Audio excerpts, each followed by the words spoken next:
Buenas tardes, instructor Aldo. En esta oportunidad le voy a platicar un poco más de lo que es un psicólogo en un campo de concentración.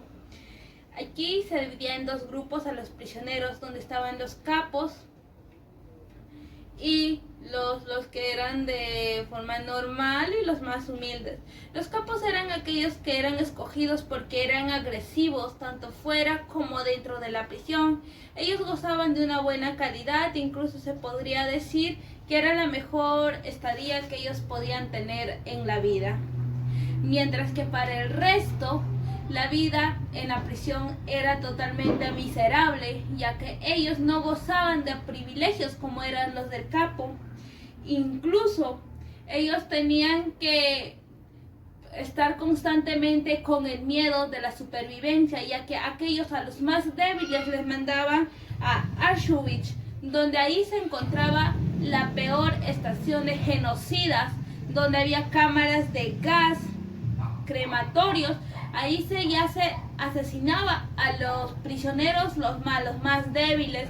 A ellos no les importaba qué es lo que tenían que hacer, incluso entre ellos peleaban, se agredían constantemente para que ser los más fuertes y no ser los escogidos y los elegidos para ser llevados a Auschwitz.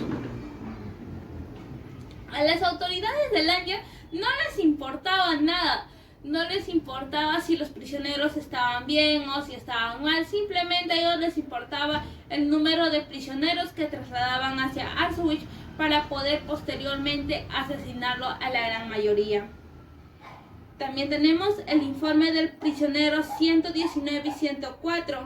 En esto nos relata que es cuando a él le mandan a cavar un túnel bajo un ferrocarril para poder conectar tuberías. A él le dan como recompensa primeramente 2 llamadas para que pueda realizar antes de la Navidad de 1944. Y también le pagan con 6 cigarrillos cada semana. Y en total le llegan a dar 12 cigarrillos, lo cual lo intercambia con comida, con sopa. Él no se podía dar el lujo de fumar un cigarrillo, ya que para ellos eso era rendirse. Los únicos que podían fumar cigarrillos eran los capos. El internamiento del campo. En ese internamiento constaba de 3 fases, que primero era la fase psicológica, que donde las autoridades de Langer observaban a los prisioneros cómo era la adaptación que tenían ellos en el campo de prisión, y lo otro era el internamiento, cómo ellos se internaban en el campo de prisión, cómo era la incorporación de ellos con sus compañeros, el comportamiento, y finalmente la fase de liberación era cuando ya lo liberaban. En una mañana le cargaron a 1500 presos hacia Auschwitz, pero ellos no tenían conocimiento a dónde iban. Ellos muchas veces trabajaban como esclavos, porque eso era lo que hacían las autoridades de Langer, lo vendían prácticamente y a ellos les pagaban los jornales de los prisioneros. Ese día en los vagones más de 1500 personas viajaron. En aquellos vagones no tenían ventana, apenas una pequeña ranura, donde ellos observaron el amanecer, la luz gris que ingresó al vagón. En ese entonces ellos pensaban que se les conducía a unas fábricas, pero sin embargo escucharon una voz que decía Auschwitz. Para ellos era el miedo más profundo que ellos tenían de Auschwitz, ya que en ahí asesinaban a la gran mayoría de los prisioneros. Una vez llegado a Auschwitz, el tren se detuvo, abrieron los vagones y les recibieron unos prisioneros con uniformes a rayas bien alimentados.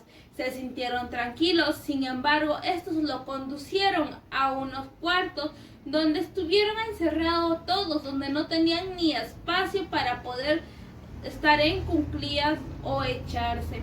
pasado 4 días en la cual su único alimento era un pan de 150 gramos, el 90% de los prisioneros fueron directamente a estar en el gas, en la cámara de gas y al crematorio, mientras que al 10% se llevaron para revisarlo, bañarlos, limpiarlos y le dieron un trozo de jabón.